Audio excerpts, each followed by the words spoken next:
নমস্কার, গল্পকথক রীতি চ্যানেলে আমি রীতি চলে এসেছি আবার একটা নতুন পর্ব নিয়ে আপনাদের কাছে। আজকের পর্ব আপনাদের কেমন লাগলো অবশ্যই কিন্তু কমেন্টে জানাবেন। যারা আমার নতুন শ্রোতা বন্ধু আছেন তারা যদি এখনো চ্যানেলটি সাবস্ক্রাইব না করে থাকেন, গল্প পাঠ ভালো লাগলে অবশ্যই চ্যানেলটি সাবস্ক্রাইব করে রাখবেন। তো চলুন শুরু করি আজকের পর্ব। শুরু করছি আজকে এই উপন্যাসের 9ম পর্ব। নিউজ এডিটরের কামরার দরজাটা পুরোপুরি বন্ধ নয়, খানিকটা খোলা রয়েছে। তার ফাঁক দিয়ে দেখা যাচ্ছে তারাপদ ভৌমিক এই দিকেই মুখ করে বসে আছেন। তার টেবিলের এধারে রয়েছে আরও কয়েকজন, তাদের মুখ দেখা যাচ্ছে না, পিঠের দিকটা চোখে পড়ছে। বোঝা যায় ওরা জরুরি কোনো মিটিং করছে। আজ এখানে পা দিয়ে সারা অফিস বিল্ডিং জুড়ে যে তুমুল ব্যস্ততা বিনয় লক্ষ্য করছে, তাতে মনে হয় নতুন ভারত খুব শিগগিরই বাজারে বেরিয়ে যাবে। সেই ব্যাপারেই হয়তো নিউজ এডিটরের ঘরে আলোচনা চলছে। দ্বিধান্বিতের মতন বাইরে দাঁড়িয়ে রইল বিনয়। এই অবস্থায় ভিতরে ঢোকা ঠিক হবে কিনা সে বুঝতে পারছে না। মরিয়া হয়ে শেষ পর্যন্ত দরজার খুব কাছে চলে এলো, কিন্তু এবারও ঢুকতে গিয়ে সেই দ্বিধা, খানিকটা ভয়। মিটিংয়ের সময় বিরক্ত করলে নিউজ এডিটর নিশ্চয়ই অসন্তুষ্ট হবেন। তারাপদ ভৌমিক তার কামরায় অন্যদের কি বোঝাচ্ছিলেন, হঠাৎ তার চোখ এসে পড়ল বিনয়ের ওপর। হাত নেড়ে বললেন, কি হলো, ওখানে দাঁড়িয়ে কেন, ভিতরে এসো। তারাপদর কামরাটা মাঝারি মাপের, নতুন টেবিল, চেয়ার, টেলিফোন ইত্যাদি দিয়ে সাজানো। একধারের দেওয়াল জুড়ে বুক সমান উঁচু বইয়ের সারি সারি র্যাক, সেখানে নানা ধরনের রেফারেন্সের বই, ইয়ারবুক, ডিকশনারি। সিলিং থেকে ঝুলছে 4 ব্লেডওয়ালা ফ্যান। এখন নিশ্চল এই হিম ঋতুতে সেটা চালানোর প্রশ্নই নেই। ভিতরে আসতে তারাপদ বললেন, বসো বসো। বাইরে থেকে বোঝা যায়নি ঠিক কজন টেবিলের এই ধারে বসেছিল। এখন দেখা গেল মোট 4 জন। ওদের পাশে আরও 3টে চেয়ার ফাঁকা রয়েছে, তার একটায় বসে পড়ল বিনয়। তারাপদ বললেন, তোমার জন্যই আমরা ওয়েট করছিলাম। সে যাক, তোমাদের আলাপ করিয়ে দিই। যারা বসেছিল তাদের 3 জনের বয়স 35 থেকে 40-এর মধ্যে, একজন 50-এর কাছাকাছি। বয়স্ক লোকটির একহারা রোগাটে চেহারা, খুব ফর্সা, মাথায় কাঁচা পাকা ঘন চুল, মোটা ফ্রেমের চশমার ভিতর তার শান্ত চোখে গভীর দৃষ্টি। চোয়াল এবং থুতনির গড়নে বেশ একটা ব্যক্তিত্ব ফুটে বেরিয়েছে। তার দিকেই আঙুল বাড়িয়ে তারাপদ বললেন, এই ইনি আমাদের প্রসাদ লাহিড়ী, চিফ রিপোর্টার। কলকাতায় অন্য একটি নামী পত্রিকার নাম করে বললেন, জগদীশবাবু ওকে ওই কাগজ থেকে এখানে নিয়ে এসেছেন। অন্য 3 জন হল সুধেন্দু চক্রবর্তী, মণিলাল কর এবং রমেন বিশ্বাস। এরাও রিপোর্টার। প্রসাদ লাহিড়ী আগে যেখানে ছিলেন, সুধেন্দু আর মণিলাল সেই কাগজেই কাজ করত। প্রসাদের সঙ্গে ওরাও নতুন ভারতে চলে এসেছে। সুধেন্দু খুব লম্বা, 6 ফিটের ওপরে হাইট, পেটানো স্বাস্থ্য, লম্বাটে মুখ, রীতিমতো কালো। তার চেহারা যতই জবরদস্ত হোক, চোখ দুটিতে আশ্চর্য এক সারল্য রয়েছে। মনে হয় খুব ভালো মানুষ। কোনো রকম ঘোর প্যাঁচ নেই, পরনে ঢোলা ফুল প্যান্ট এবং শার্টের ওপর পুলওভার। মণিলাল কর তেমন লম্বা নয়, মাঝারি উচ্চতা, তামাটে রং, গোলগাল চেহারা, গোলাকার মুখ। রমেন বিশ্বাসের চেহারাও খুব সাদামাঠা, গড়পড়তা বাঙালির যেমন হয়। বিনয় সম্পর্কে অন্যদের সবিস্তারে জানিয়ে দিলেন তারাপদ। তারপর বিনয়কে বললেন, আপাতত তোমাদের 5 জনকে নিয়েই আমাদের রিপোর্টিং সেকশনের টিম। তুমি মেনলি প্রসাদবাবুর কাছে কাজ করবে। তেমন দরকার হলে আমি তোমাকে ডেকে নেব, আর ইচ্ছা হলে আমার কাছেও চলে আসতে পারো। বিনয় ভাবছিল তার অন্য 4 কলিগের কাগজে কাজ করার অভিজ্ঞতা আছে, সেই শুধু আনকোড়া। তার মানে নতুন ভারতের কর্তৃপক্ষ এবং পাঠকের নজরে পড়তে হলে এইসব ঝানু সাংবাদিকদের সঙ্গে তীব্র প্রতিদ্বন্দ্বিতায় নামতে হবে। ভয় নয়, মানসিক চাপ নয়, টের পেলেও এক ধরনের জেদ তার মধ্যে চারিয়ে যাচ্ছে। তারাপদর কথার উত্তরে সে মাথা হেলিয়ে হ্যাঁ বলল। তারপর সুধেন্দু, মণিলাল এবং রমেনকে তারাপদ বললেন, তোমাদের সঙ্গে তো আগেই কথা হয়ে গেছে, যাও কাজে লেগে পড়ো। প্রসাদবাবু আর বিনয়ের সঙ্গে আমার কিছু ডিসকাশন আছে। সুধেন্দুরা চলে যাবার পর তারাপদ বললেন, প্রসাদবাবু, আপনাকে তো সেদিন বলেছিলাম এই জগদীশবাবুর খুব ইচ্ছে বিনয়কে বিশেষভাবে কাজে লাগাতে হবে। এই রিফিউজি প্রবলেম আমাদের ওয়েস্ট বেঙ্গলে এখন তো সবচাইতে মারাত্মক সমস্যা। বিনয় 1.5 মাস হলো ইস্ট পাকিস্তান থেকে চলে এসেছে। পাকিস্তানি হিন্দুরা কি আতঙ্কের মধ্যে দিন কাটাচ্ছে, কেন তারা ভিটেমাটি ছেড়ে চলে আসতে বাধ্য হচ্ছে, ও নিজে যেহেতু ভুক্তভোগীও ভালো করেই জানে। বিনয়ের এক্সপিরিয়েন্সটা কিন্তু আমাদের কাজে লাগাতে হবে। প্রসাদবাবুও সায় দিলেন, হ্যাঁ জগদীশবাবু, ঠিকই বলেছেন। উদ্বাস্তুদের ব্যাপারটা সঠিক ধরতে পারলে আমরা ভাস্ট রিডারশিপ পেয়ে যাব। শুরু থেকে সার্কুলেশন হু হু করে বেড়ে যাবে। কিন্তু কি? সব কাগজে রিফিউজিদের নিয়ে কিছু কিছু লিখছে। শিয়ালদায় রোজ ঢাকা মেল কি খুলনা মেল থেকে যেসব উদ্বাস্তুরা আসছে তাদের সম্বন্ধে খবর টবর জোগাড় করে আর রাইটার্সে রিফিউজি অ্যান্ড রিহ্যাবিলিটেশন ডিপার্টমেন্টের মিনিস্টার আর সেক্রেটারির ইন্টারভিউ নিয়ে তো ছাপছে। এসব তো সবাই জানে, আছেই। আমার মনে হয় আলাদাভাবে স্পেশাল কিছু করা দরকার। এই নিয়ে কি আপনি কিছু ভেবেছেন? তারাপদ ভৌমিক বিশদভাবে জানালেন, কলকাতার আশেপাশে এবং পশ্চিমবঙ্গের নানা জায়গায় দ্বিতীয় মহাযুদ্ধের সময় অগুন্তি মিলিটারি ব্যারাক বানানো হয়েছিল। যুদ্ধের পর ব্রিটিশ আর আমেরিকান টমিরা জাহাজ আর প্লেন বোঝাই করে দেশে ফিরে যায়।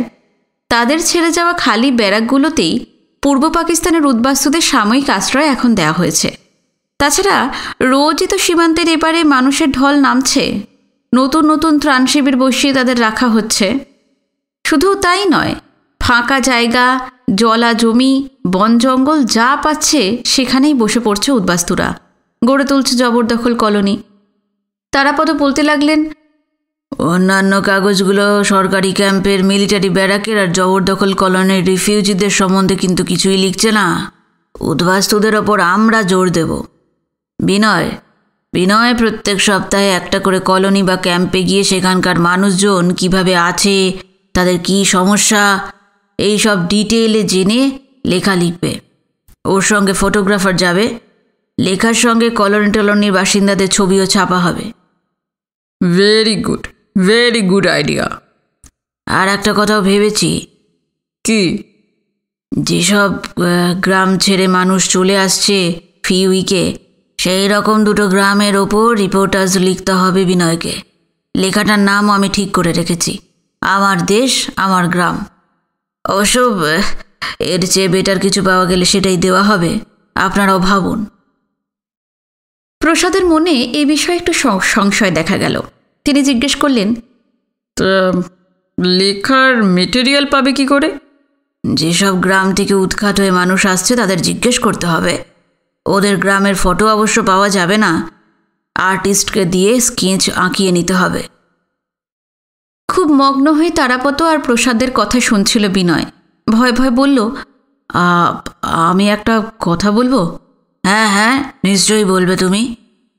বিনয় জানালো, রোজ যারা ওপার থেকে আসছে, পথে তাদের কী ধরনের ভয়ঙ্কর অভিজ্ঞতা হচ্ছে, আতঙ্কজনক পরিস্থিতির ভেতর দিয়ে কিভাবে প্রাণ হাতে নিয়ে তারা ইন্ডিয়ায় আসতে পেরেছে। সপ্তাহে তেমন 2-4 জনকে নিয়ে যদি লেখা যায়, উদ্বাস্তুদের নিদারুণ অসহায়তা সম্বন্ধে পাঠকের পরিষ্কার একটা ধারণা হতে পারে। তারাপদও প্রায় চেঁচিয়ে উঠলেন, এক্সেলেন্ট আইডিয়া। গোয়ালন্দ থেকে আসার সময় ট্রেনে একজন বৃদ্ধ মাস্টারমশাইয়ের মৃত্যুর কথা তুমি আমাকে লিখে দেখিয়েছিলে। সেই লেখা পড়ে আমার চোখে জল এসে গিয়েছিল। হৃদয়কে টাচ করে এমন লেখা খুবই জরুরি। তারাপদ ভৌমিক মানুষটি যে যথেষ্ট আবেগপ্রবণ আগেই জেনেছে বিনয়, খুবই উদার, আর সেই লেখাটা পড়ে ঢালাও প্রশংসায় ভরিয়ে দিয়েছিলেন। আনন্দ সুপারিশে নতুন ভারতে তার চাকরি হতোই, সে আনন্দ শ্যালক এবং উদ্বাস্তু। কিন্তু তারাপদর অঢেল বাহবায় বার্তা বিভাগে সসম্মানে সে কাজটা পেয়েছে। তারাপদর প্রতি কৃতজ্ঞতার শেষ নেই তার। উৎসুক সুরে প্রসাদ জিজ্ঞেস করলেন, কোন মাস্টারমশাইয়ের মৃত্যুর কথা লিখেছে বিনয়? তারাপদ এখানে রামরতন গাঙ্গুলির কথা বললেন। প্রসাদ ভীষণ উৎসাহিত, বললেন, এই ধরনের হিউম্যান স্টোরি পেলে কাগজের অনেক উপকার হবে। কিন্তু কি? Sealdah station refugee camp colony এত কিছু সামলে বিনয় কি এসব লিখতে পারবে? ওর ওপর ট্রিমেন্ডাস প্রেশার পড়ে যাবে। ইয়াং ম্যান, এই তো খাটার বয়স ওর। আমার মনে হয় ও পারবে। চ্যালেঞ্জটা একটু নিই কি না? জগদীশবাবুর ইচ্ছেও আছে রিফিউজিদের ব্যাপারে বিনয়কে ভালোভাবে কাজে লাগানো হোক। কথা যখন হয়ে গেল, বিনয়কে নিয়ে এখন আপনার সেকশনে যান। খুব তাড়াতাড়ি রিপোর্টারদের কার্ডগুলো কিন্তু করিয়ে দিতে হবে। হ্যাঁ হ্যাঁ, আজই ওদের ফটো তোলার ব্যবস্থা করছি। 2-3 দিনের ভিতর কার্ডগুলো হয়ে যাবে। কিসের কার্ড, কেন রিপোর্টারদের ফটো তোলা হবে, এসব কিছুই বুঝতে পারল না বিনয়। তবে এ নিয়ে কোনো কৌতূহল প্রকাশ করল না। প্রসাদ উঠে দাঁড়িয়েছিলেন, বিনয়কেও তার সঙ্গে যেতে হবে, সেও উঠে পড়ল। নিউজ ডিপার্টমেন্টের বাঁ দিকে খানিকটা জায়গা নিয়ে রিপোর্টারদের বসার ব্যবস্থা। চিফ রিপোর্টারের জন্য বেশ বড় টেবিল, সামনে অনেকগুলো চেয়ার, অন্যদের টেবিলগুলো তুলনায় ছোট। সেখানে এসে দেখা গেল রমেন বিশ্বাস, সুধেন্দু চক্রবর্তী আর মণিলাল কর চিফ রিপোর্টারের টেবিলের এই ধারে বসে কথা বলছেন। প্রসাদকে দেখে তারা সবাই উঠে দাঁড়ালো। প্রসাদ সবাইকে বসতে বলে নিজের চেয়ারে গিয়ে বসলেন। বিনয় সুধেন্দুদের পাশে বসে পড়ল। প্রসাদ বললেন, তোমরা কি লক্ষ্য করেছ কলকাতার রাস্তায় আমাদের কাগজের পোস্টার পড়েছে? বিনয় খেয়াল করেনি, তবে সুধেন্দুরা দেখেছে। তারা জানালো, হ্যাঁ, নতুন ভারত শীঘ্রই প্রকাশিত হতে চলেছে। কাল থেকে কলকাতার সব পত্রিকায় বিজ্ঞাপন বেরোবে। বিনয় জিজ্ঞেস করল, কাগজ বেরোবার ডেট ঠিক হয়েছে? আজ থেকে ঠিক 15 দিন পর বেরোবে। ছাদে ম্যারাপ বাঁধা হচ্ছে, দেখেছ কি? হ্যাঁ হ্যাঁ, দেখেছি। কি হবে ওখানে? প্রসাদ জানালো, নতুন ভারত পত্রিকা প্রকাশ উপলক্ষে বড় একটা অনুষ্ঠান করা হবে। পশ্চিমবাংলার মুখ্যমন্ত্রী ডাক্তার বিধানচন্দ্র রায় সেই অনুষ্ঠানে সভাপতিত্ব করবেন। নামকরা বিজনেসম্যান, শিল্পপতি, শিল্পী, সাহিত্যিক, গায়ক, চলচ্চিত্র পরিচালক, রাজনৈতিক নেতা, বিখ্যাত খেলোয়াড়, অভিনেতা, বিভিন্ন ক্ষেত্রের বিশিষ্ট মানুষজনকে আমন্ত্রণ জানানো হয়েছে। জগদীশ গুহ ঠাকুরতা খুবই প্রভাবশালী, তার বিপুল প্রতিপত্তি। তিনি ডাকলে কেউ না বলতে পারবেন না, সবাই চলে আসবেন। রাজদিয়ায় থাকতে বিধানচন্দ্রের নাম বহুবার শুনেছে বিনয়। ডাক্তার হিসেবে তিনি লেজেন্ডের নায়ক, ভারতবর্ষের সেরা ধন্বন্তরী। মৃত্যু অবধারিত এমন কত রোগীকে যে তিনি বাঁচিয়ে দিয়েছেন তার হিসেব নেই। বিধানচন্দ্র যে পশ্চিমবাংলার মুখ্যমন্ত্রী সেটা অনেক আগেই সে জেনেছে। তাকে তো বটেই, প্রসাদ অন্য যেসব খ্যাতিমান মানুষদের নাম করলেন তাদেরও দেখা যাবে। ভাবতেই এক অদ্ভুত অনুভূতি হচ্ছে। প্রসাদ এবার বললেন, সুধেন্দুরা নিউজ পেপারে চাকরি তো করেছে, ওরা জানে কাগজে 3টে শিফটে কাজ চলে, মর্নিং, ডে আর নাইট। সকাল 8টা থেকে দুপুর 2টো পর্যন্ত একটা শিফট, 2টো থেকে রাত 10টা অবধি একটা শিফট, রাত 10টা থেকে ভোর পর্যন্ত আর একটা শিফট। বিনয়, তুমি বোধহয় এই ব্যাপারটা জানো না। না, আমার তো এই প্রথম চাকরি। মাসে 1 উইক করে ঘুরিয়ে ফিরিয়ে তোমাদের নাইট ডিউটি দেওয়া হবে, তখন কিন্তু বাড়ি যেতে পারবে না। আচ্ছা। রাতে খুব একটা এমার্জেন্সি না হলে 12টা 12:30টার ভেতর কাজ শেষ হয়ে যায়। অফিসে বিছানা আছে, বাকি রাতটা এখানেই ঘুমোতে পারবে। তারপর তিনি বিনয় বাদে বাকি 3 জনকে বললেন, নেক্সট উইক থেকে কে কোন শিফটে কাজ করবে, কাকে কি দায়িত্ব দেওয়া হবে, সব ঠিক করে দেব। এই উইকে তেমন কোনো প্রেশার নেই। তোমরা বেলা 1:30 2টোয় এসো, রাতে 8টা 9টায় চলে যেও। এখন সাব এডিটর নিউজ ট্রান্সলেশন করে দিচ্ছে। তাছাড়া এটা সেটা দিয়ে পাতা মেকআপ করে মেশিনের ট্রায়াল দেওয়া হচ্ছে। পরের সপ্তাহ থেকে কিন্তু পুরো দস্তুর কাজ শুরু হবে। রাইটার্স, পলিটিক্যাল পার্টির অফিস, হাসপাতাল, ইউনিভার্সিটি, লালবাজার, সব জায়গার রিপোর্ট চাই। খবরের কাগজে যা যা থাকে সমস্ত দিয়েই কিন্তু পাতা সাজানো হবে। তারপর তিনি বিনয়কে বললেন, তোমাকে কিন্তু অ্যাসাইনমেন্ট দেওয়া হয়ে গেছে। নেক্সট উইকের জন্য তোমাকে ওয়েট করলে চলবে না। এই 2-4 দিনের ভেতরই রিফিউজি কলোনি আর রিলিফ ক্যাম্পগুলোতে যেতে শুরু করো। কাগজ বাজারে বেরোবার আগে যতগুলো লেখা সম্ভব তৈরি করে ফেলো, ওগুলো জমা করে রাখা হবে। যেদিন কাগজ বেরোবে সেদিন থেকেই ছাপতে শুরু করব। আচ্ছা। তুমি তো সবে ইস্ট পাকিস্তান থেকে এসেছো। কোথায় কোথায় রিলিফ ক্যাম্প আছে আর জবরদখল কলোনি বসেছে জানো তো? বিনয় জানালো, আগরপাড়া থেকে 3 মাইল দূরে যুগলদের মুকুন্দপুর কলোনি ছাড়া অন্য কোনো কলোনি সে দেখেনি। তবে শুনেছে যাদবপুর, বাঁশদ্রোণী, গড়িয়া অঞ্চলে অনেক জবরদখল উপনিবেশ তৈরি হয়েছে। রিলিফ ক্যাম্পগুলো সম্বন্ধে প্রায় কিছুই জানে না, ভাষা ধারণা আছে মাত্র। একটু চিন্তা করে প্রসাদ জিজ্ঞেস করলেন, তুমি থাকো কোথায়?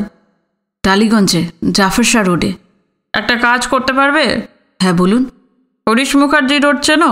ভবানীপুরে পূর্ণ সিনেমার পেছন দিকটায়। চকিতে মনে পড়ে গেল বিনয়ের। এই তো সেদিন হিরণদের সঙ্গে ঝিনুক আর সে ওখানকার হরিশ পার্কে জলসা শুনতে গিয়েছিল। ঝিনুকের মুখটা মনে পড়তেই বুকের ভেতরকার চাপা কষ্টে দুমড়ে মুচড়ে যেতে থাকলো বিনয়। নিচু গলায় বলল, হ্যাঁ চিনি। ভালোই হলো। ওখানে হরিশ পার্কের উল্টো দিকে একটা রাস্তা আছে, মহেশ হালদার লেন। ওই রাস্তা 23 নম্বর বাড়ি হলো মেস বাড়ি, নাম শান্তিনিবাস। আমি সেখানেই থাকি। কাল সকাল 8:30 9টা নাগাদ একবার আমার মেসে আসতে পারবে? মেস ব্যাপারটা বিনয়ের জানা।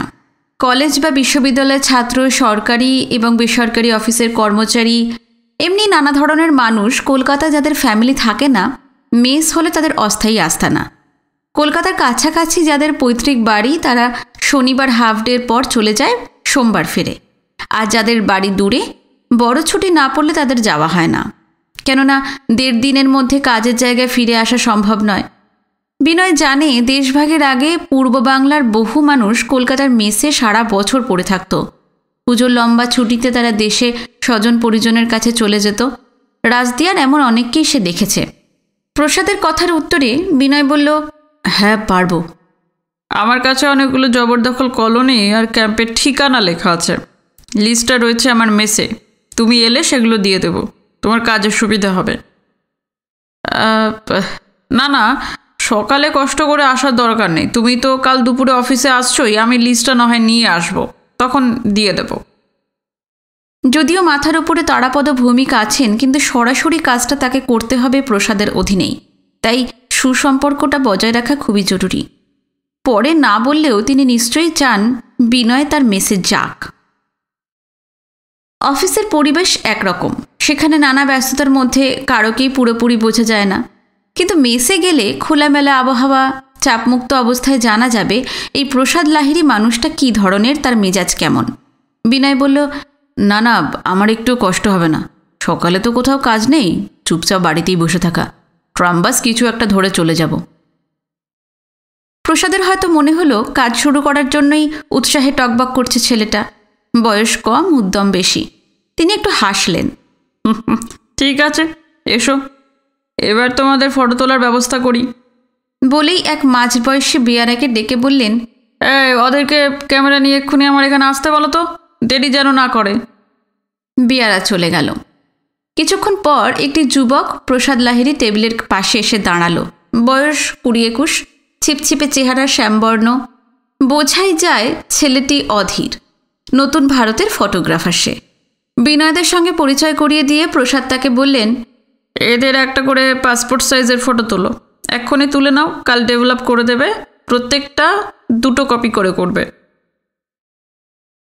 একটু দূরে রিপোর্টিং সেকশনের এক কোণে বিনয়দের নিয়ে গিয়ে লেন্স ঠিকঠাক করে 4 জনের ছবি তুলে ফেলল অধীর। 15 মিনিটের ভিতর কাজ শেষ। তারপর বিনয়রা প্রসাদ লাহিড়ীর কাছে ফিরে আসে। অধীর হলঘর পেরিয়ে নিউজ ডিপার্টমেন্টের অন্য প্রান্তে চলে গেল। সুধেন্দু বলল, প্রসাদদা, আজ এখানে জয়েন করলাম, কিন্তু প্রথম দিন অ্যাসাইনমেন্ট দিচ্ছেন না। চুপচাপ বসে থাকার কোনো মানে হয়? সেই আর মণিলাল নতুন ভারতে আসার আগে অন্য একটা কাগজে প্রসাদেরই সহকর্মী ছিল। অনেক দিনের সম্পর্ক, তাই ওভাবে বলতে পারল। সুধেন্দু যা বলল হুবহু তাই ভাবছিল বিনয়। অফিসে এসে হাত পা গুটিয়ে বসে থাকতে তারও ভালো লাগবে না, কিন্তু প্রসাদ তার ডিপার্টমেন্টের ইনচার্জ, আজই পরিচয় হয়েছে, তার পক্ষে সুধেন্দুর মতন করে বলা সম্ভব নয়। খানিক চিন্তা করে প্রসাদ বললেন, ঠিক আছে, তোমরা দোতলায় লাইব্রেরিতে চলে যাও। ওখানে ইন্ডিয়ার অন্য সব শহরের নাম করে ইংলিশ ডেইলি আর নিউজ ম্যাগাজিন রয়েছে, সেগুলো উল্টে পাল্টে দেখো কিছু ইন্টারেস্টিং পাও কিনা। তার বেসিসে প্রত্যেকে একটা করে রাইট আপ তৈরি করো। রোজই তো ট্রায়াল দেবার জন্য কাগজ ছাপা হচ্ছে, তোমাদের লেখাগুলো কম্পোজ করে পাতায় বসিয়ে দেওয়া হবে। যখন রেগুলারলি কাগজ বেরোতে শুরু করবে, তখন যদি দেখা যায় যে ওই লেখাগুলোর টপিক পুরনো হয়ে যায়নি, তাহলে ফের ছাপা হবে। খবরের কাগজের কাজের পদ্ধতি সম্বন্ধে বিনয়ের ধারণা পরিষ্কার নয়। তবে নতুন ভারতে চাকরি পাওয়ার পর থেকে সারাক্ষণই নিজের মধ্যে একটা চনমনে ভাব টের পাচ্ছে। তার লেখা ছাপার হরফে বেরুবে, হাজার হাজার মানুষ পড়বে সেসব লেখা। উত্তেজনা কম। প্রসাদ একটা লেখার কাজ দেওয়াতে সে খুশি হলো। আজকের লেখাটা কাগজে ছাপা হবে ঠিকই, কিন্তু বাইরের লোক জানতে পারবে না। না জানুক, তবু তো ছাপা হবে। বিনয় ভাবল খুব যত্ন করে সে লেখাটা লিখবে। রামরতন গাঙ্গুলির মৃত্যুর বিবরণ পড়ে অভিভূত হয়েছিলেন তারাপদ। আজ এমন কিছু লিখবে যাতে প্রসাদ সন্তুষ্ট হয়। প্রথম দিন থেকেই সে চিফ রিপোর্টারের নজরে পড়তে চায়। সুধেন্দুদের সঙ্গে দোতলায় নেমে এলো বিনয়। চারদিক সরগরম। কাঠ আর কাচ দিয়ে বানানো কুঠুরিগুলোতে যারা কাজ করছিল তাদের একজনকে জিজ্ঞাসা করে লাইব্রেরির হদিশ পাওয়া গেল। ডান দিকে শেষ প্রান্তে একটা চওড়া দরজার মাথায় পেতলের প্লেটে বড় বড় কালো অক্ষরে লেখা লাইব্রেরি। ভিতরে ঢুকতেই চোখে পড়ল কামরাটা বিশাল, কম করে 300 স্কোয়ার ফিট। দেওয়াল ঘেঁষে উঁচু উঁচু কাচের আলমারি বোঝাই নানা ধরনের বই। অর্থনীতি, নৃতত্ত্ব, ইতিহাস, সিনেমা, স্পোর্টস, এমনি কত যে বিষয় আছে। এনসাইক্লোপিডিয়া থেকে শুরু করে ইয়ার বুক ইত্যাদি ইত্যাদি। ঘরের মাঝখানে মস্ত লম্বা টেবিলের দুপাশে 5টা করে চেয়ার। একসঙ্গে 10 জন বসে পড়তে পারে। কিন্তু কামরাটা একেবারে ফাঁকা। কোথায় চালু খবরের কাগজগুলোর কপি রয়েছে কে জানে। বিনয়রা যখন এধারে ওধারে তাকাচ্ছে, আচমকা কেউ বলে উঠল, এই যে এইদিকে। শ্লেষা জড়ানো নাকি সুর। সর্দি হলে কিংবা অতিরিক্ত নস্যি টানলে যেমনটা শোনায়। দেখা গেল ডান দিকের শেষ মাথায় একজন মাঝবয়সী ভদ্রলোক বসে আছেন। তার সামনে বড় টেবিল, টেবিলের এই পাশে 2টো চেয়ার। বিনয়রা এগিয়ে গেল। ভদ্রলোকের রং ধবধবে ফর্সা, গোলগাল চেহারা, ভীষণ শীত কাতুরে। পরনে ধুতি এবং পাঞ্জাবির ওপর সোয়েটার পরেছেন, তার উপর আবার চাদর। হাতে একটা ঢাউস বই, খুব সম্ভব সেটাই পড়ছিলেন। বইটা টেবিলে নামিয়ে রেখে ভদ্রলোক বললেন, আগে তো চাঁদ মদনদের দেখিনি। নতুন ভারতের বুঝি নতুন আমদানি? হ্যাঁ, আমরা আজই জয়েন করেছি। সুধেন্দু বলল, দিল্লি বোম্বের ইংরাজি ল্যাঙ্গুয়েজের কাগজগুলোর লাস্ট মান্থের সব কপি দেখতে চাই, দয়া করে। হবে হবে, সব হবে। আগে একটু গা শোঁকাশোঁকি হোক। হাঁটুর বয়সী সব ছেলে, তোমাদের কিন্তু আমি তুমি করেই বলছি। এই লোকটাকে বেশ ভালো লেগে গেল বিনয়ের। গা শোঁকাশোঁকি শুনে আন্দাজ করে নিল আলাপ পরিচয় করতে চাইছেন। এদিকে সুধেন্দু বলে উঠেছে, তুমি করেই তো বলবেন। আমার সামনে মোটে 2খানা চেয়ার, তোমরা তো 4 জন দেখতে পাচ্ছি। ওখান থেকে আর 2খানা টেনে এনে বসো দিকিন। বলে ভদ্রলোক ঘরের মাঝখানের মস্ত পড়া টেবিলটার দিকে আঙুল বাড়িয়ে দিলেন। বিনয়ের চেয়ার এনে ভদ্রলোকের মুখে মুখে বসে পড়ল। এবার তিনি বললেন, প্রথমে নিজের কথা বলি।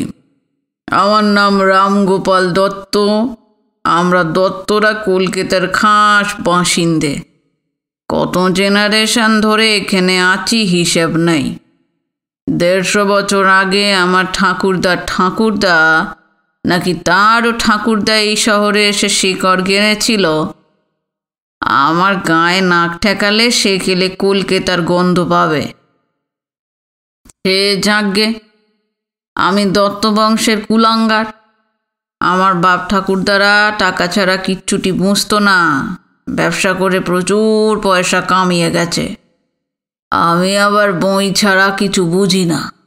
পৃথিবীতে কত জানবার আছে, তা বই ছাড়া জানবো কী করে?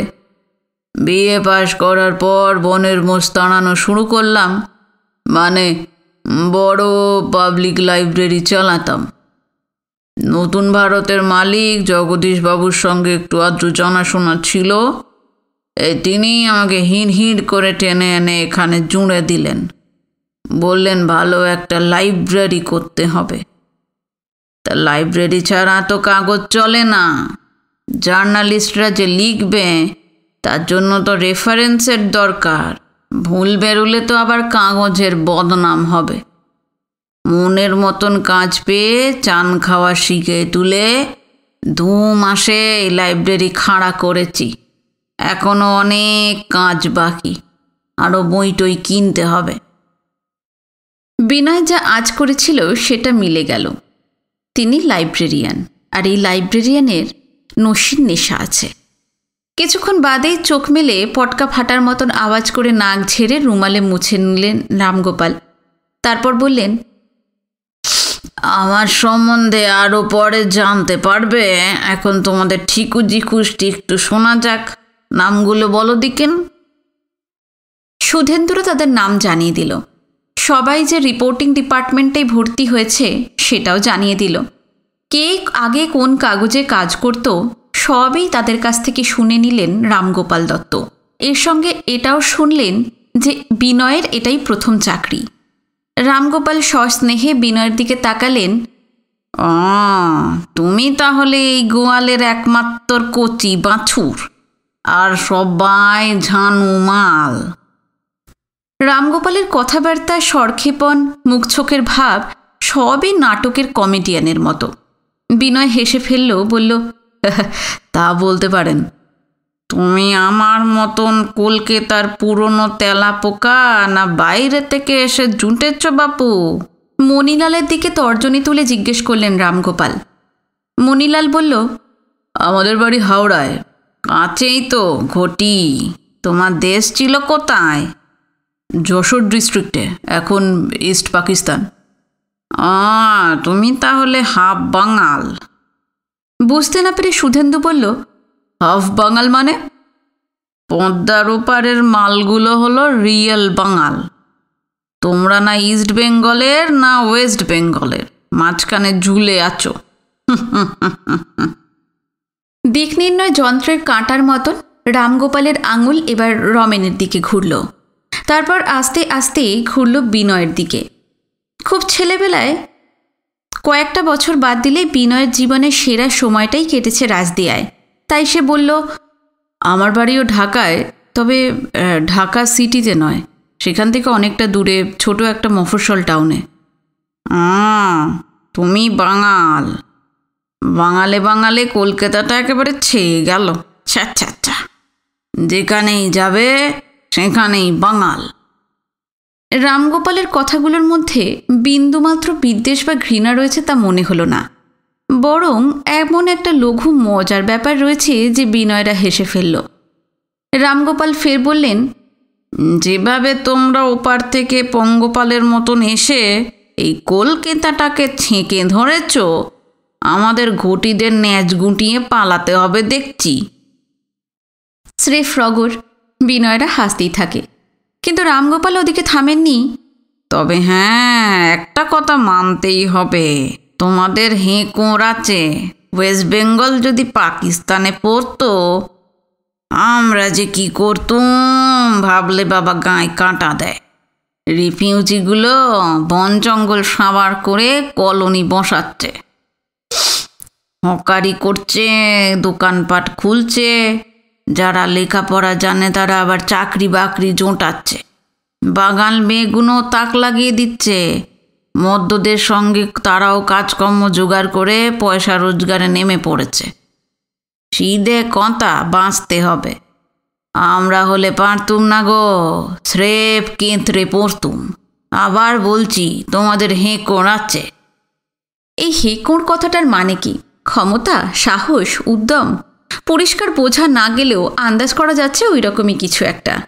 রামগোপালের সঙ্গে যেটুকু আলাপ হয়েছে তাতে অদ্ভুত অদ্ভুত কিছু শব্দ শেখা গেল যা আগে কখনো শোনেনি বিনয়। কলকাতার অনেকের সঙ্গেই তার পরিচয় হয়েছে, কিন্তু তাদের উচ্চারণ বেশ খানিকটা আলাদা। এমন সব শব্দ তাদের মুখ থেকে বেরোয়নি। অথচ রামগোপাল নাকি এই শহরের আদি বাসিন্দা। তার নিজের কথায় তারা কলকাতার প্রাচীন তেলাপোকা। তবে কি সেকেলে কলকাতার বংশধরদের ভাষা টাষা কি একটু অন্য ধরনের ছিল? প্রথম দিনই তা জিজ্ঞেস করা যায় না। এখন থেকে প্রায়ই তো তাকে লাইব্রেরিতে আসতে হবে, পরে ধীরে ধীরে নিশ্চয়ই তা জানা যাবে। রামগোপালের হঠাৎ যেন কি মনে পড়ে গেল। চিরিক মেরে উঠে বললেন, আমার সঙ্গে বসে বসে গুলতানি মারলে হবে নাকি? অফিসের ডিউটি আছে, ওঠো, উঠে পড়ো। দিল্লি বোম্বের কাগজগুলো ওই যে ওইখানে আছে, যাও। বিনয়রা হতচকিত। যে লোকটা লঘু মেজাজে গল্প করছিলেন, লহমায় তিনি আদ্যপান্ত বদলে যাবেন ভাবা যায়নি। সবাই ধর্মর করে উঠে পড়ল। রামগোপালের আঙুল বরাবর দেওয়ালের কাছে এসে দেখতে পায় সারি সারি চওড়া স্টিলের র্যাক। প্রতিটি র্যাকের মাথায় টিনের পাতে একটা করে কাগজের নাম লেখা রয়েছে। আনন্দবাজার, যুগান্তর, বসুমতী, স্বাধীনতা, Statesman, Amritabazar, Times of India, Hindu, free press journal, Hindustan Times, the nation ইত্যাদি। পুরুষ আলো দিয়ে প্রতিটি কাগজের 1 মাসের সব কপি একসঙ্গে যত্ন করে বাঁধিয়ে একটা তাকে রাখা আছে। কলকাতার কাগজগুলোর নাম বিনয় জানে। সুধাদের বাড়িতে 2খানা কাগজ রাখা হয়, একটা বাংলা, একটা ইংরেজি। অন্য পত্রিকাও মাঝে মাঝে কিনে আনে হিরণ। কিন্তু এখানে কলকাতার বাইরে যেসব কাগজ রয়েছে সেগুলোর নাম তো শোনেইনি আগে। কোনটা দেশের কোন শহর থেকে বেরোয় সেগুলো সম্পর্কে তার কোনো ধারণা নেই। সে একেবারে দিশেহারা হয়ে পড়ল। এই কাগজগুলোর কোনটা থেকে লেখার মাল মশলা জোগাড় করা যাবে কে জানে। নিরুপায় বিনয় সুধেন্দুদের দিকে তাকায়। এরা সবাই তার চেয়ে 14-15 বছরের বড়। 7-8 কি 10 বছর ধরে সাংবাদিকতা করে হাড় পাকিয়ে ফেলেছে।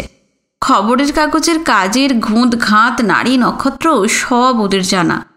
ঢোক গিলে বিনয় বলল, সুধেন্দুদা, আমাকে একটু হেল্প করবেন? সুধেন্দু তাক থেকে ইন্ডিয়ান এক্সপ্রেসের ফাইল নামাতে নামাতে ঘাড় ফিরিয়ে তাকালো। কিসের হেল্প? বুঝেছি। পয়লা দিন থেকেই তোমার জ্বালানো শুরু হলো। এরপর এটা করে দাও, সেটা করে দাও, এই রকম চলতে থাকবে। উফ, আমার লাইফ একবারে মিজারেবল করে ছাড়বে দেখছি। একটা কাজ করো, ওই যে দিল্লির পেপারগুলো দেখো। শুনেছি তোমাকে রিফিউজিদের ব্যাপারে অ্যাসাইনমেন্ট দেওয়া হয়েছে। ইস্ট পাকিস্তান থেকে যেমন লাখ লাখ মানুষ চলে আসছে, তেমন ওয়েস্ট পাকিস্তান থেকেও আসছে হিন্দু আর শিখেরা। হিন্দুস্তান টাইমস কি দিল্লি এডিশনের কাগজগুলোতে ওদের খবর বেশি থাকে। মনে হয় তোমার লেখার মতন ভালো মেটেরিয়াল ওখানেই পেয়ে যাবে। দিল্লির নানা পত্রিকা ঘাঁটাঘাঁটি করে আপাতত গেল মাসের একটা ডেইলি ফাইল নিয়ে মাঝখানে প্রকাণ্ড টেবিলটা এসে বসল বিনয়। সুধেন্দিরাও একটা ঢাউস ফাইল নিয়ে বসে পড়েছে। বিনয় ধীরে ধীরে কাগজের পাতা উল্টে যাচ্ছিল। কলকাতার পত্রিকাগুলোর মতো এখানেও প্রায় প্রতিদিনের প্রথম পাতার বেশ খানিকটা জায়গা জুড়ে কাশ্মীরের খবর। পশ্চিম সীমান্তের ওপার থেকে হানাদার বাহিনী সেখানে এসে অবিরাম উৎপাত চালাচ্ছে। পাকিস্তানি ফৌজ সমানে তাদের মদত দিয়ে যাচ্ছে। মনোরম ভূস্বর্গে রোজ আগুন, হত্যা, রক্তপাত।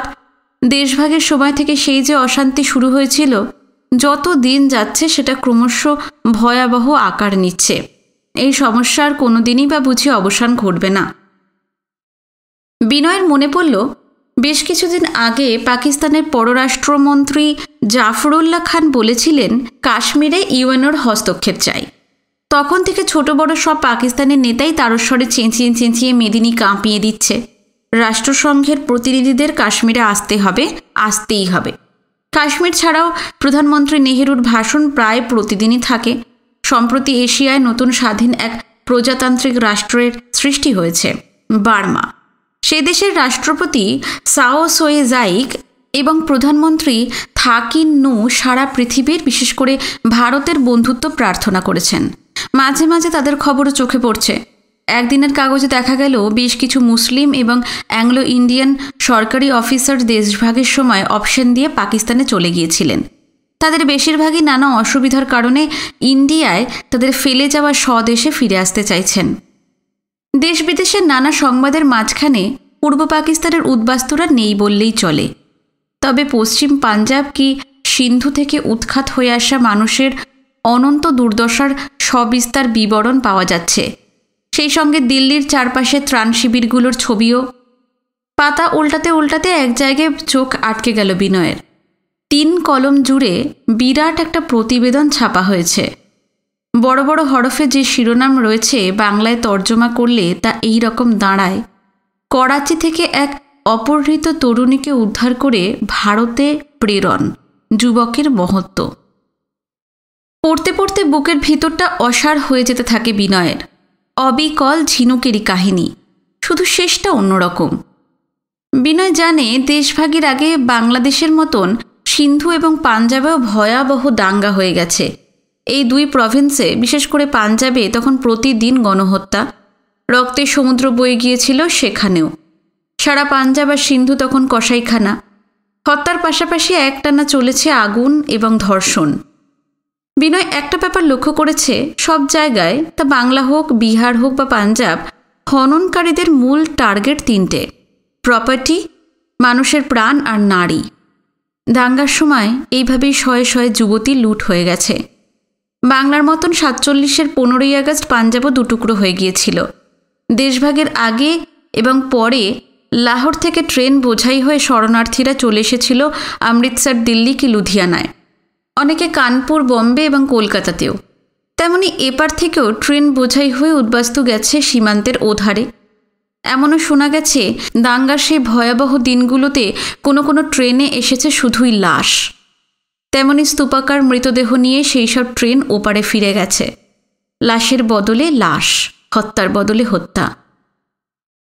দেশভাগের পরেও ভিটেমাটি থেকে উৎখাত হওয়া মানুষের সীমান্তের এপার থেকে ওপারে যাওয়া কিংবা ওপার থেকে এপারে আসা বন্ধ হয়নি। কবে যে এর অবসান ঘটবে, আদৌ ঘটবে কি না কে জানে। লাখে লাখে মানুষ এসেছে, ক্রমাগত আরও আসছে। কিন্তু যে তরুণীদের ছিনিয়ে নিয়ে গেছে হানাদারেরা, তাদের শতকরা 2 জনও ফিরে আসেনি। নতুন ভারতের লাইব্রেরিতে বসে বিনয় এই মুহূর্তে দিল্লির কাগজের যে প্রতিবেদনটা পড়ছিল, তাতে 46-এর আগস্ট থেকে ধারাবাহিক দাঙ্গার প্রসঙ্গ টেনে এনে লেখা হয়েছে, 2 দেশের সরকার উদ্ধার কমিটি তৈরি করেছিল বেশ কিছুদিন আগে। তাতে পদস্থ অফিসাররা ছাড়াও রয়েছেন সমাজসেবী এবং নানা ক্ষেত্রের শুভবুদ্ধিসম্পন্ন বিশিষ্টজনেরা। এদের ওপর দায়িত্ব দেওয়া হয়েছে দাঙ্গায় লুট হয়ে যাওয়া তরুণীদের খুঁজে বার করে যেন সরকারের হাতে তুলে দেয়। ইন্ডিয়া এবং পাকিস্তান সরকার এই লাঞ্ছিত মেয়েদের মা বাবা, স্বামী কি আত্মীয় পরিজনের হাতে পৌঁছে তুলে দেবে। যদি কারোর আপনজনের সন্ধান না পাওয়া যায়, সংশ্লিষ্ট সরকার তার সুরক্ষার ব্যবস্থা তো করবেই, ভবিষ্যতে সে যাতে নিজের পায়ে দাঁড়াতে পারে তার সুযোগও করে দেবে। এই পটভূমিতে প্রতিবেদক নীলাম নামে মেয়েটির কথা সবিস্তার জানিয়েছেন। 47-এ স্বাধীনতার কিছু আগে দেশজোড়া সেই দাঙ্গার সময় সশস্ত্র হিংস্র ঘাতকের দল একদিন রাতে মশাল জ্বালিয়ে তুমুল হল্লা করতে করতে লাহোরের বড় একটা মহল্লায় ঢুকে পড়েছিল। এলাকাটা 5 মেশালি। নানা ধরনের মানুষ সেখানে থাকত, হিন্দু, মুসলমান, শিখ, হাতে গোনা কটি খ্রিস্টান পরিবারও। হানাদারদের টার্গেট হিন্দু এবং শিখেদের বাড়িগুলো। তেমন বাড়ি পাওয়া মাত্র পেট্রোল বা কেরোসিন ঢেলে আগুন ধরিয়ে দেওয়া হচ্ছিল। দাউ দাউ জ্বলতে জ্বলতে বাড়িগুলো চোখের সামনে ছাই হয়ে যাচ্ছিল। মহল্লার যে মানুষগুলো কয়েক পুরুষ পাশাপাশি বাস করে এসেছে, তাদের সকলেই সে নিদারুণ দুঃসময় পশু হয়ে যায়নি। চিরকাল এমন অনেকেই আছে, হাজার উস্কানিতেও তারা অটল থাকতে পারে, মনুষ্যত্ব জলাঞ্জলি দেবার কথা ভাবতেই পারে না। এই ধরনের কিছু মানুষ বিপন্ন শিখ এবং হিন্দু পড়শিদের বাঁচাতে ছুটে এসেছিল। মহল্লার বেশ কিছু বাড়ি ধ্বংসস্তূপ আর বেশ কিছু জীবন্ত মানুষকে লাশ বানিয়ে 25-30টি তরুণীকে জোর করে টানতে টানতে নিয়ে চলে গিয়েছিল দাঙ্গাবাজরা। এই মেয়েদেরই একজন নীলাম। তারা হিন্দু জাট। নীলামদের ছিল মাঝারি ধরনের পরিবার, বাবা, মা, ঠাকুমা, ছোট একটি ভাই এবং সে নিজে। বাড়িতে আগুন লাগানোর পর বাইরে বেরিয়ে দিশেহারার মতন যে যেদিকে পারে পালিয়ে গিয়েছিল। হানাদারেরা তাদের নাগাল পায়নি। বাড়ির সবাই পারলেও নীলামের পক্ষে পালানো সম্ভব হয়নি।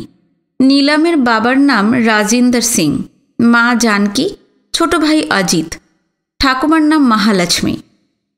রাজিন্দর আর জানকী মহল্লা থেকে অনেকটা দূরে একটা জংলা মতন জায়গায় ঝোপঝাড়ের আড়ালে লুকিয়ে পড়েছিল। অজিত আরও দূরে প্রকাণ্ড এক তালাও অর্থাৎ দিঘিতে চাপ বাঁধা টোপা পানার ভিতর গলা ডুবিয়ে বসেছিল। আর তাদেরই মহল্লার এক প্রতিবেশী জামাল খান জীবনের ঝুঁকি নিয়ে মহালক্ষ্মীকে নিজের বাড়িতে আশ্রয় দিয়েছিল। দাঙ্গা থামাবার জন্য তখন সবে মিলিটারি নামানো হয়েছে। একটা টহলদার ভ্যান আচমকা ভোরের দিকে এসে নানা জায়গা থেকে রাজিন্দারদের উদ্ধার করে শেখপুরার রেস্কিউ ক্যাম্পে নিয়ে যায়। শুধু রাজিন্দারদেরই নয়, ব্যাপক খুনখারাপির পর মহল্লার যে কজন বেঞ্চে ছিল তাদেরও। দেশভাগের পর তারা আসে দিল্লি, শুধু নীলামই পড়ে থাকে লাহোরে। পুলিশ এবং মিলিটারিকে জানানো হয়েছিল তার কথা। তখন চারিদিকেই লুটপাট, হত্যা। পুলিশ বা মিলিটারি সেই সব ঠেকাবে না সারা লাহোরের বাড়ি বাড়ি তল্লাশ চালিয়ে নিলামকে উদ্ধার করে আনবে? এমন ঘটনা তো দুটো একটা নয়, অগুন্তি। মেয়ের জন্য একেবারেই ভেঙে পড়েছিল রাজিন্দাররা। দিল্লিতে যখন এলো পুরোপুরি বিধ্বস্ত। লাহোরের সেই দুঃস্বপ্নের স্মৃতি সারাক্ষণ তাদের বুকে শেল বিঁধিয়ে দিত। বিশ্বব্রহ্মাণ্ড জুড়ে নিলামের মুখটাই যেন ভেসে থাকত। শুধু রাজিন্দাররাই না, আরও একটি যুবক নিলামের জন্য ভেঙে চুরে শতখান হয়ে গিয়েছিল, সুরেশ। লাহোরে একই মহল্লায় তারা থাকত, নিলামের সঙ্গে একই কলেজে পড়ত। নিলাম সেকেন্ড ইয়ারে, সে ফোর্থ ইয়ারে। একই এলাকায় তাদের জন্ম, বড় হয়ে ওঠা, একই কোয়েড স্কুলে কলেজে তাদের পড়াশোনা। হঠাৎ একদিন কোনো অদৃশ্য মায়াবী নাকিব জানান দিয়ে গেল, একজনকে ছাড়া আর একজনের চলবে না। একই মহল্লায় আলাদা আলাদা বাড়িতে নয়, একই বাড়িতে একসঙ্গে বাকি জীবন কাটিয়ে দিতে হবে। তারা ঠিকই করে ফেলেছিল, পড়াশোনা শেষ হলে আর সুরেশের চাকরি বাকরি জুটলে দুই বাড়িতে তাদের সবচেয়ে জরুরি সিদ্ধান্তের কথাটা জানিয়ে দেবে। কিন্তু তার আগেই লাহোরের দাঙ্গায় সমস্ত তছনছ, সব স্বপ্ন ছিন্ন ভিন্ন। নানা রঙে ভবিষ্যতের যে ঝলমলে নকশাটা তারা এঁকেছিল চকিতেই বিলীন হয়ে গেল। জোর করে নারী হরণের ব্যাপারে পূর্ব পাকিস্তান আর পশ্চিম পাকিস্তানে বিশেষ কোনো তফাৎ নেই। এই লেখাটা পড়তে পড়তে গাঢ় বিৎসাদে মন ভরে যাচ্ছিল বিনয়ের। খবরের কাগজ থেকে মুখ তুলে কিছুক্ষণ সে চুপচাপ বসে থাকে, তারপর বাকি অংশটুকু আবার পড়তে শুরু করে। দিল্লিতে আসার পর কয়েক মাস ত্রাণ শিবিরে কেটে যায় রাজিন্দারদের। শহরতলিতে নতুন নতুন কলোনি তৈরি হচ্ছিল, তার একটায় আরও অনেকের সঙ্গে তাদেরও পুনর্বাসনের ব্যবস্থা করা হয়। এদের বেশিরভাগই লাহোর থেকে আসা উদ্বাস্তু। তাদের কারো কারোর সঙ্গে সীমান্তের ওপারে থাকতেই পরিচয় হয়েছিল রাজিন্দারদের। কেউ কেউ লাহোরে একই মহল্লায় থাকত, যেমন সুরেশরা। তাদের খুবই ছোট্ট পরিবার। সে, তার বাবা ধানরাজ কাপুর। সুরেশের মা তার ছেলেবেলায় মারা গেছেন, তার কোনো ভাই বোন নেই। সেন্ট্রাল গভর্নমেন্টের ত্রাণ এবং পুনর্বাসন দপ্তর পশ্চিম পাকিস্তান থেকে উৎখাত হয়ে আসা মানুষদের জন্য ঢালাও সাহায্যের ব্যবস্থা করেছে। সামান্য লেখাপড়া জানলেই হাজারটা কাজের সুযোগ। যারা ব্যবসা করতেছে তাদের বিনা সুদে কিংবা নামমাত্র সুদে ঋণ, তবে অনুদানই বেশি। হাতের কাজ শেখার জন্য কত যে পলিটেকনিক খোলা হয়েছে তার হিসেব নেই। স্থায়ী বাসস্থানের জন্য দেওয়া হচ্ছে জমি। যত তাড়াতাড়ি এদের স্বয়ংভর করে তোলা যায় সেজন্য চেষ্টা ত্রুটি নেই। রাজিন্দাররা অন্য সবার মতোই জমি পেল, বাড়ি তৈরির জন্য টাকা পেল। সেই টাকার বেশিটা ফেরত দিতে হবে না, বাকিটা সুদহীন লোন। তাও 15 বছর ধরে কিস্তিতে কিস্তিতে শোধ করলে চলবে। লাহোরের একটা বড় মার্কেটে রাজিন্দারদের বিরাট কাপড়ের দোকান ছিল। 3-4 পুরুষের ব্যবসা, বিজনেসটা তাদের রক্তে। দিল্লিতে এসে বাড়ি তৈরির জন্য সরকারি টাকা তো পেয়েছিলই, ব্যবসার জন্য লোন নিয়ে কাছাকাছি একটা মার্কেটে কাপড়েরই দোকান খুলে বসল রাজিন্দার। একমাত্র ছেলে অজিত লাহোরে ক্লাস 10-এ পড়ত, তাকে দিল্লি স্কুলে ভর্তি করে দেওয়া হলো। রিলিফ ক্যাম্পে থাকার সময় জানকির কোনো কাজ ছিল না। ক্যাম্প থেকে 4 বেলা খাবার দেওয়া হতো, তখন সমস্ত দিনই অবসর। কিন্তু ত্রাণ শিবির থেকে নতুন বাড়িতে উঠে গিয়ে ফের সংসার শুরু করার পর তার বসে থাকার জো নেই। কাজের লোক রাখার মতন রোজগার তখনও হয়নি রাজিন্দারের। ব্যবসা সেভাবে দাঁড়ায়নি, ফলে সংসারের যাবতীয় কাজ একাই সামলাতে হতো জানকিকে। রাজিন্দারের মা মহালক্ষ্মীরও যথেষ্ট বয়স হয়েছিল। লাহোর থেকে আসার পর জানকির মতন সেও নাতনির জন্য বুক চাপড়ে কাঁদত। কিন্তু রিলিফ ক্যাম্পে থাকতে থাকতেই কেমন যেন অথর্ব হয়ে পড়েছিলেন তিনি। নতুন বাড়িতে আসার পর একেবারে জুবুথুবু, বোধবুদ্ধি অসার হয়ে যাচ্ছিল তার। কেউ কিছু বললেই ফ্যাল করে তাকিয়ে থাকত। একই কলোনিতে বাড়ি তুলেছিল সুরেশরাও। লাহোরের মতন তারা এখানেও রাজিন্দারদের পড়শি। ইন্ডিয়ায় আসার পর রিলিফ ক্যাম্পে সারাক্ষণ আচ্ছন্নের মতন কেটে যেত তার। কিন্তু সময় তো এক জায়গায় থেমে থাকে না। লাহোরে 4th ইয়ারে পড়ত সুরেশ। একদিন দিল্লির কলেজেও ভর্তি হলো। বিএ পাশ করিয়ে ইউনিভার্সিটিতে পড়তে গেল। তার বাবা ধানরাজ কাপুর লাহোরের একটা কলেজে পড়াতেন, পণ্ডিত মানুষ। তিনি দিল্লির কলেজেও কাজ পেয়ে গেলেন। কলোনিতে বাড়ি তৈরি করার পর গোড়ার দিকে সুরেশ রোজই রাজিন্দারদের বাড়ি দিনে বা রাতে একবার করে আসতই।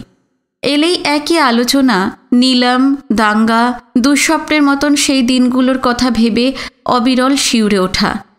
পরে আস্তে আস্তে সুরেশের আশাটা কমে যেতে লাগলো। সপ্তাহে একবার, আরও পরে কচ্চিৎ কখনো। আসলে নানাভাবেই সে জড়িয়ে পড়ছিল। পড়াশুনোর চাপ, ইউনিভার্সিটি, নতুন নতুন বন্ধুবান্ধব। যত দিন যাচ্ছিল লাহোরের দাঙ্গায় লুট হয়ে যাওয়া একটি যুবতী তার মা, বাবা, ভাই এবং অন্য সব আপনজনের কাছ থেকে দূরে, আরও দূরে সরে যাচ্ছিল। হয়তো চিরদিনের মতন নীলম লুপ্ত হয়ে যেত, কিন্তু গেল না। দেশভাগের পরপরই ইন্ডিয়া এবং পাকিস্তানের রেস্কিউ কমিটি গড়া হয়েছিল। পশ্চিম পাকিস্তানের কমিটি হঠাৎ একদিন লাহোরের এক বাড়ি থেকে নীলমকে উদ্ধার করে দিল্লিতে পাঠিয়ে দেয়। তাকে তোলা হয় একটা হোমে। পাকিস্তানে যে মেয়েদের ছিনিয়ে নিয়ে যাওয়া হয়েছিল তাদের খুঁজে বার করে এই উদ্ধার আশ্রমে রাখা হয়। নীলমের কাছ থেকে তার মা, বাবা, ভাই এবং ঠাকুমা সম্পর্কে সবিস্তার জেনে নিয়ে দিল্লি পুলিশের একজন অফিসার আর দুজন কনস্টেবল খুঁজে খুঁজে এক রবিবারের বিকেলে কলোনিতে রাজিন্দারদের বাড়িতে এসে হাজির। ছুটির দিন, লোকজন বিশেষ কেউ বেরোয়নি, যে যার বাড়িতেই ছিল।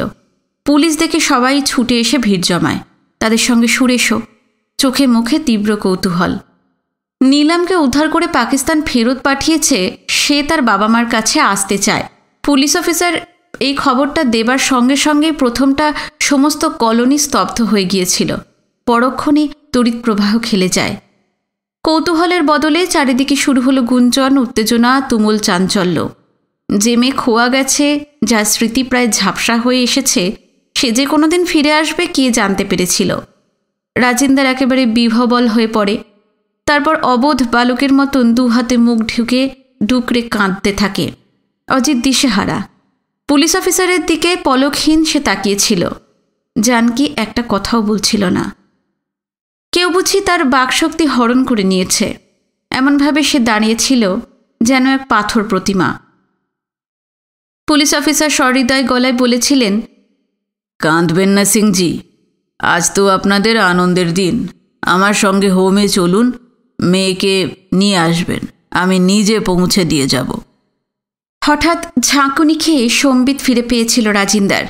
কি ভেবে হাত জোড় করে বলেছে, কৃপা করকে আপ থোড়া ঠহরিয়ে। মা আর স্ত্রীকে নিয়ে ভিতর দিকের একটা ঘরে চলে গিয়েছে। খানিকক্ষণ পরে ফিরে এসে ভাঙা গলায় বলেছিল, আমি যাব না, নীলম যেখানে আছে সেখানেই থাক। অফিসার চমকে উঠেছেন। মেয়েটা অনেক কষ্ট পেয়েছে সিংজি, কত আশা নিয়ে আপনাদের জন্য অপেক্ষা করছে, আপনারা ভাবতে পারবেন না। ও যাতে অতীত ভুলে যেতে পারে। এদিকে উন্মাদের মতন চেঁচিয়ে উঠেছে সুরেশ। এ কি বলছেন রাজিন্দার চাচা? প্রিয় নারীটিকে সে প্রায় ভুলতেই বসেছিল। হঠাৎ নীলম ফিরে আসায় তাই সৌরজগৎ ওলটপালট হয়ে গেছে। রাজিন্দার পুলিশ অফিসার বা সুরেশের কথার উত্তর দেয়নি, মাথা নিচু করে দাঁড়িয়েছিল। তার মনোভাবটা বোঝা যাচ্ছিল।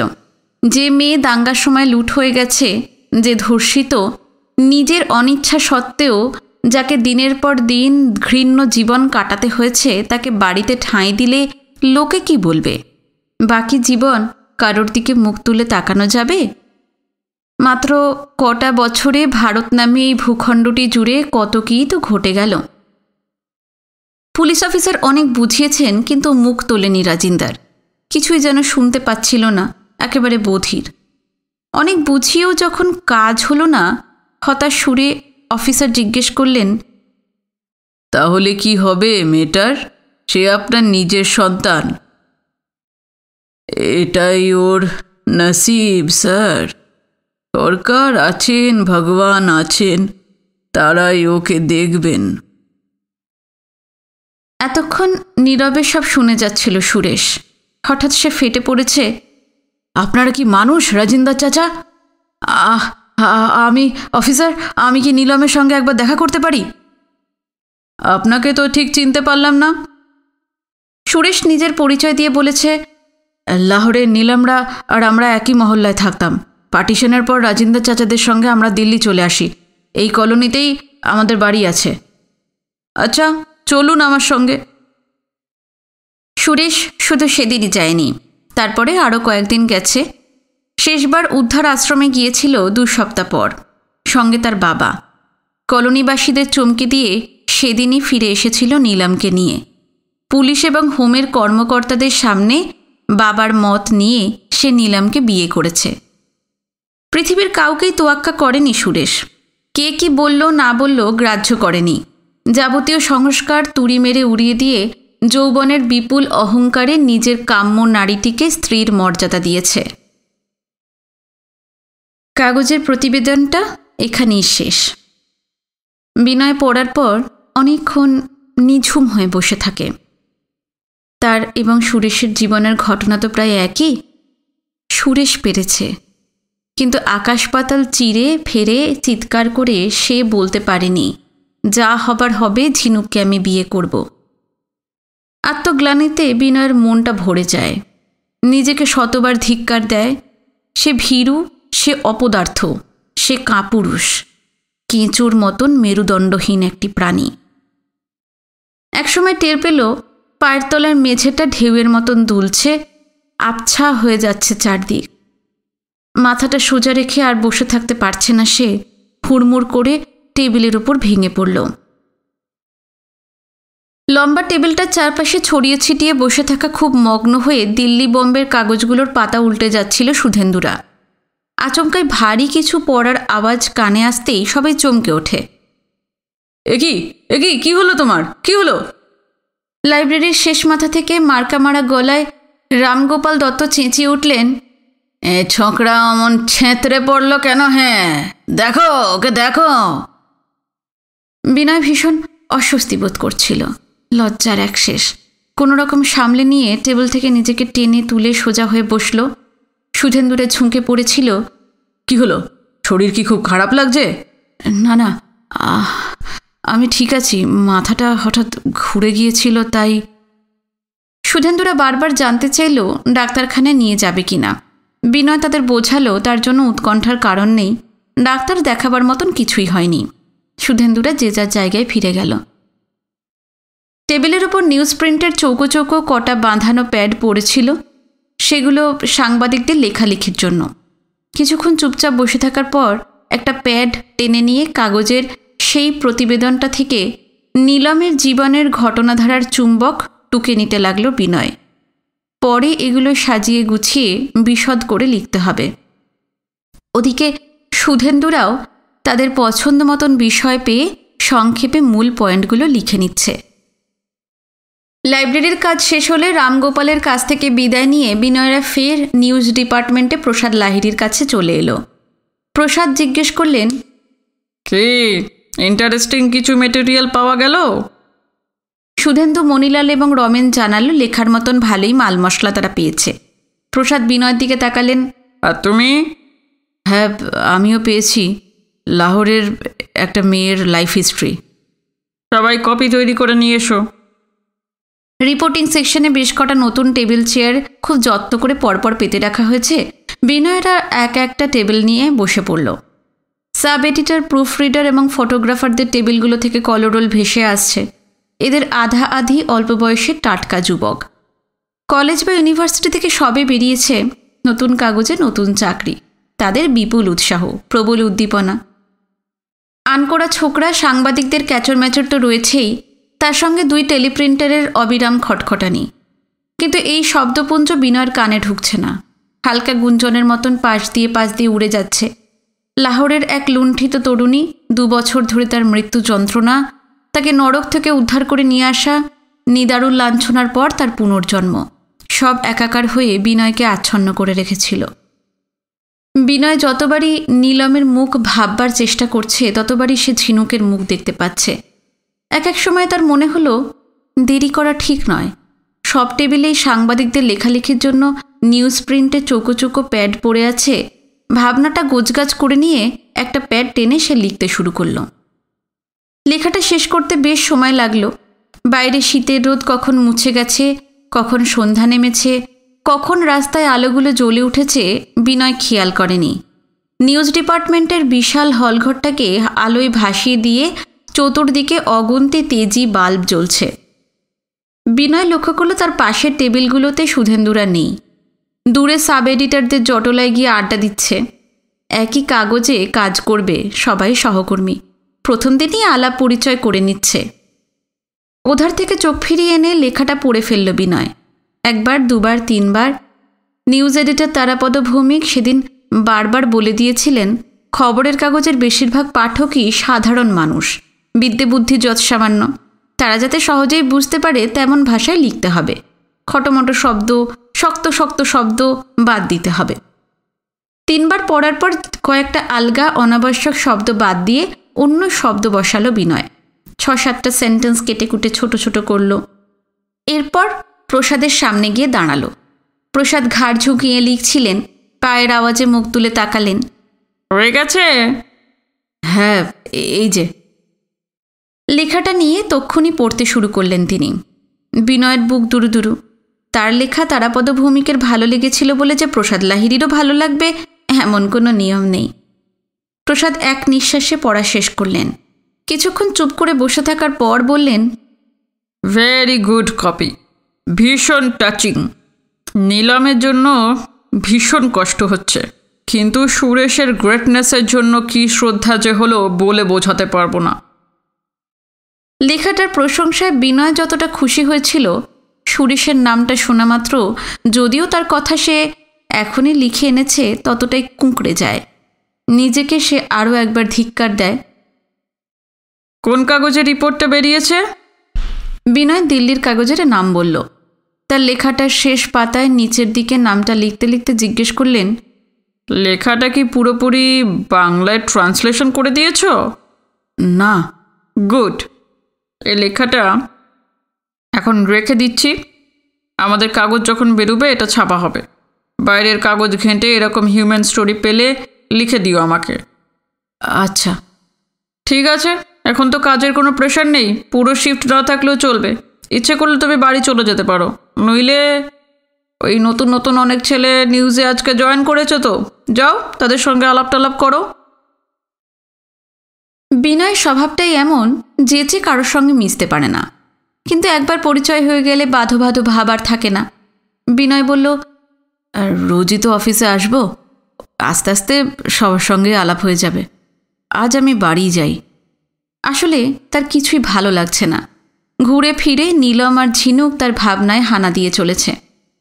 ঠিক আছে, এবার শীত কিন্তু বেশি পড়েছে, ওইটুকু সোয়েটারে ঠেকানো যাবে না। কাল থেকে গরম চাদর নিয়ে এসো। বিনয় উঠে পড়েছিল। এই সময় রমেন ওদিক থেকে চলে এলো। সে একাই এসেছে, বাকি দুজন চুটিয়ে আড্ডা দিচ্ছে। সহজে সুধেন্দুরা ওখান থেকে নড়বে বলে তো মনে হলো না। রমেন প্রসাদকে বলল, আমার একটা দরকারি কাজ আছে, আপনি পারমিশন দিলে চলে যেতে পারি। অনুমতি তক্ষুনি পাওয়া গেল। এদিকে বিনয় নিউজ ডিপার্টমেন্ট পেরিয়ে সিঁড়ি ভেঙে ভেঙে নিচে নামছিল। আজকের পর্ব এখানে শেষ করলাম। ভালো লাগলে অবশ্যই কমেন্টে জানাবেন। নতুন যারা এসেছেন সাবস্ক্রাইব করতে ভুলবেন না চ্যানেলটি। নতুন পর্ব নিয়ে ফিরে আসছি খুব শিগগিরই। নমস্কার, খুব ভালো থাকবেন সবাই।